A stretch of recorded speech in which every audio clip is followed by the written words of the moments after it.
Salut, c'est François et Fred pour Automatin Pratique. Et aujourd'hui, on vous parle de balai d'essuie-glace et de lave-glace. Alors, le premier sujet, c'est le balai d'essuie-glace.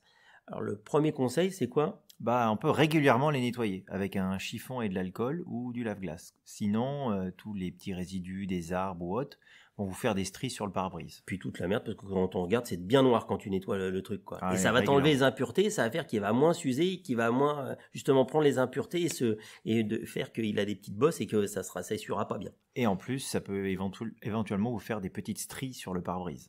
Le truc aussi qui peut servir, en fait, qui peut rendre service, c'est de penser que souvent on peut les permuter. Alors de moins en moins, parce que maintenant il y en a un conducteur et passager, mais si vous avez les deux mêmes, vous les permutez quand il y en a un qui est fatigué. Ça vous permet de sauver un peu l'affaire quand vous faites un retour de vacances où ça n'arrive pas à essuyer.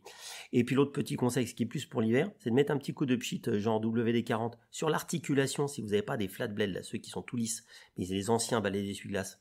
De mettre un petit coup de dégrippant sur les articulations, ça fera que pendant l'hiver, quand même il y a du givre, etc., ils vont rester souples, ils vont continuer à bien fonctionner. Donc ça, c'était le petit... Voilà. Et puis aussi, pensons à la planète, vous n'êtes pas obligé de changer la totalité du balai, mais simplement la lame de caoutchouc, parce qu'après tout, il n'y a qu'elle qui s'use, et des grandes marques comme Valeo, sans le citer particulièrement, vous proposent des lames de remplacement.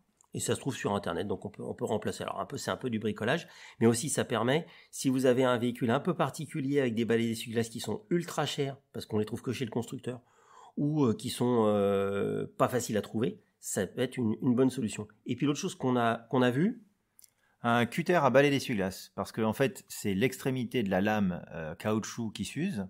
Ce cutter permet en fait de retrouver un bord tranchant bien net sur la lame de caoutchouc de l'essuie-glace, et ça permet de les faire repartir. Bon, on n'a pas essayé, mais on a regardé des avis sur Internet, il y a pas mal de mecs qui disent que ça fonctionne, que c'est pas con. Et ça vaut 4 € pareil, donc en tout cas ça vaut la peine de se dire, si on a, pour ceux qui sont un peu collectionneurs ou qui ont pas mal de voitures, c'est peut-être pas bête de se dire, j'ai ça sous la main et ça prolonge un peu la vie du balai d'essuie-glace. Ça se tente. Deuxième sujet. Pourquoi y a-t-il différents lave-glaces ? Parce qu'il y a différentes saisons. En été, par exemple, le lave-glace résiste à une température de moins 5 degrés, ce qui est bien suffisant. Tu veux dire du lave-glace été ? Du lave-glace été, exactement. Donc, qui est beaucoup moins cher. Alors, quand on sait pas, on se dit, tiens, celui-là, il est vachement intéressant. Bah oui, parce que, en fait, c'est un été. C'est-à-dire qu'il n'a pas les mêmes propriétés que le hiver. Exactement. Par exemple, il va pas forcément résister à un gel très intense, mais surtout, il va plutôt permettre de nettoyer votre pare-brise de ses moustiques. Parce que les moustiques, c'est plus en été qu'en hiver, évidemment. Donc d'un côté, il y a un additif un peu du liquide vaisselle pour nettoyer le pare-brise, je caricature un peu, alors que l'hiver, il va plutôt avoir un produit à l'intérieur qui va faire qu'il va geler à beaucoup plus basse température. Exactement. Ok. Et puis donc c'est le été, c'est qu'il gèle à moins 5 degrés. Le hiver, c'est plutôt moins 15, moins 20. Et puis ce qu'on a découvert, c'est qu'il y a un autre produit qui est un peu nouveau, qui est sympa.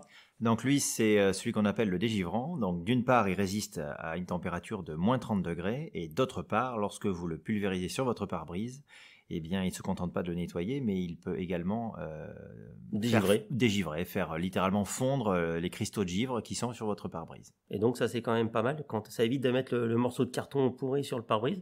C'est-à-dire le matin, on appuie sur le bouton, il n'a pas gelé, il envoie, et ça permet de nettoyer. Exactement. À la fois le givre et de dégivrer. Vous êtes sûr de repartir avec un pare-brise nettoyé au maximum. Voilà, c'était nos petits conseils lave-glace et balai d'essuie-glace. À bientôt et bonne route.